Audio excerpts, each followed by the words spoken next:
The Big Picture, a Christian insight on the world of film, television and popular culture with magazine editor Ben McEachen and scriptwriter Mark Hadley. 3D glasses on, amps to 11, screens to maximum. Get ready for The Big Picture. Well, we've come to this week's top 5, and Dave Brown's potted history of Boxing Day blockbusters got me thinking about my own Boxing Day experiences. Boxing Day is Australia's biggest movie day of the year. I mean, forget the beach, all that cricket rubbish.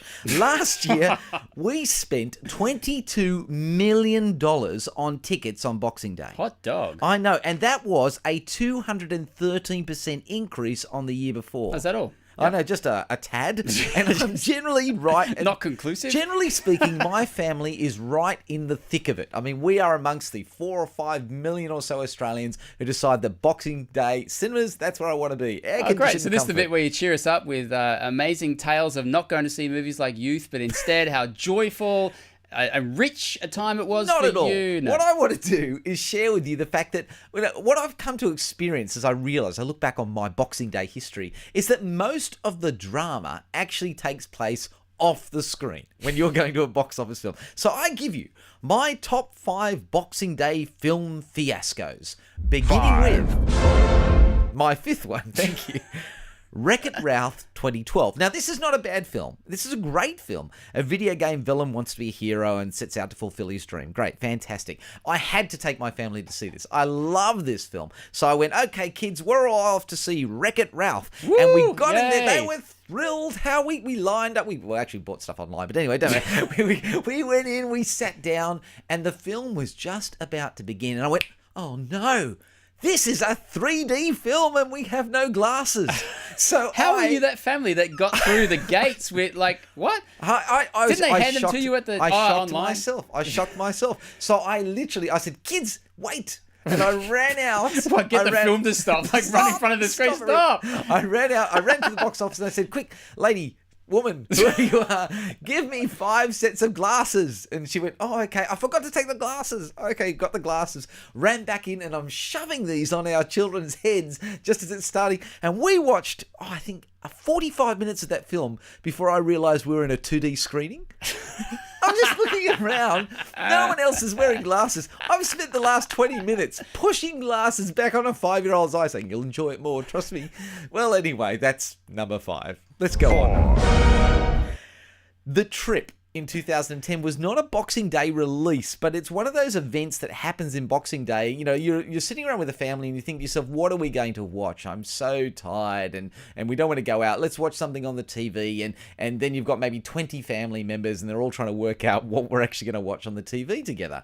And my wife and I saw that The Trip, which is a Steve Coogan, Rob Brydon film about Steve Coogan setting off to England's finest restaurants and reviewing it together, and Rob Brydon ribbing 2 him English the entire comedians way. basically playing themselves or versions of themselves in this great movie about them trawling restaurants through the UK and making fun of each other. My wife and I were so thrilled that this was on TV. That So you'd seen it previously? We'd seen it, that we literally convinced everybody to sit down and watch I know this those together. scenarios where you like bang on about how good something is, and we were so excited by the Lord Byron impressions. What a hoot!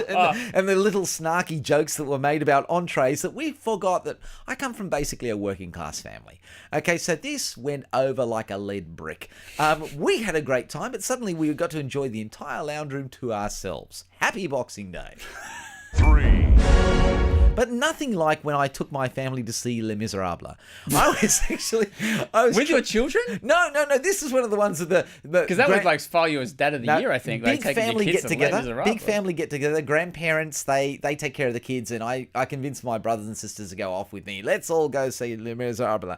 Hugh Jackman plays Jean Valjean in the musical based on Victor Hugo's famous novel of Sin and Grace during the French Revolution.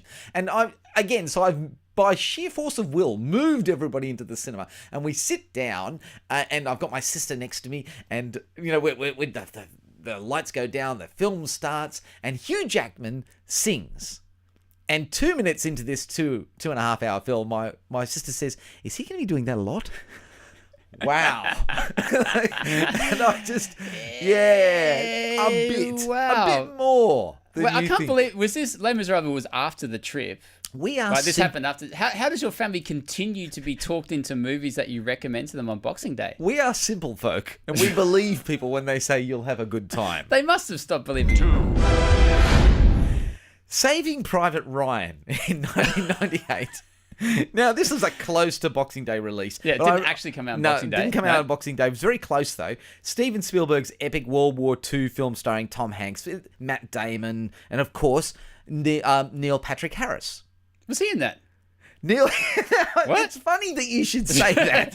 Okay, because you know the guy from How I Met Your Mother. I'm a trusting person like your family who and likes to most believe what importantly- people say. Most importantly, Doogie Howser. Okay, Yes, you know. yeah. So my wife and I, this is one of the very first films we see together. We're dating at this point. Yes. And I almost put the kibosh on our 16-year marriage right at that moment because we got out of the film and I said, wow, who would have thought that Doogie Howser would do such a good job in Saving Private Ryan? In what role was Doogie Howser Well, playing? I'm afraid because I'm contractually obliged to hold this position now and have done so for the last 16 years, I can't actually tell you what role he was in, but I'm insisting, and in fact did then go on to insist for the next 3 weeks that Doogie Howser was in that film.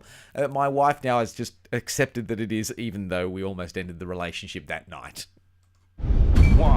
But nothing. What could be better than that? Nothing compares to the fiasco of 2001, the release of The Fellowship of the Ring. Right, which is exactly the point that senior editor at Empire, Dave Brown, was pinpointing as this is the moment when Boxing Day cinema trends changed. What could possibly go wrong, Mark? Well, me and the rest of the world were just vibrating with excitement to get out and see this film. Anyone who'd read Tolkien was thinking this is going to be absolutely brilliant. Anyone had seen the little teaser trailers. So basically, we get into the cinema for the first installment of Peter Jackson's epic trilogy based on Tolkien's even more epic Lord of the Rings, and the theatre burns down.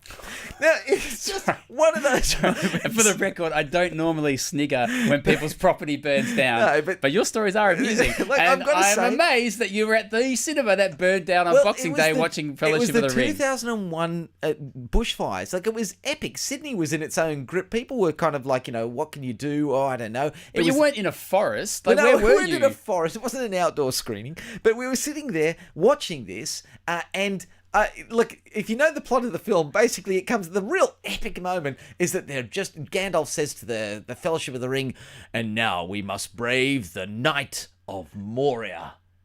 And the cinema went out. The lights went out. And I've never seen 500 people sit there going, you know, even as they're saying, oh, look, there's a fire approaching the cinema. And people are sitting there going, what, you going to get it back on? Can we maybe, what, is it really serious? How serious is it? Because we're about to go into Moria, okay? And I was one of the last people to leave that cinema, still hoping. There's some lovely people, even as the smoke was filling the car park, who were actually handing tickets to us going, please come back again. Well, if you're still here, why not? I cannot do this alone. You have my sword. And you have my bow. And my axe. This task was appointed to you, and if you do not find a way, no one will.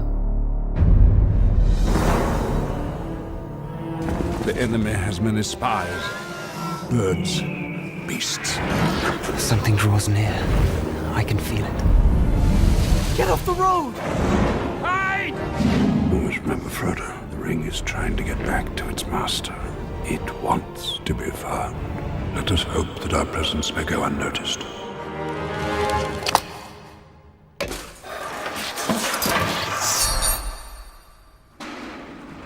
The Big Picture is a Bible Society Australia production and part of Hope 1032's family of podcasts and vodcasts.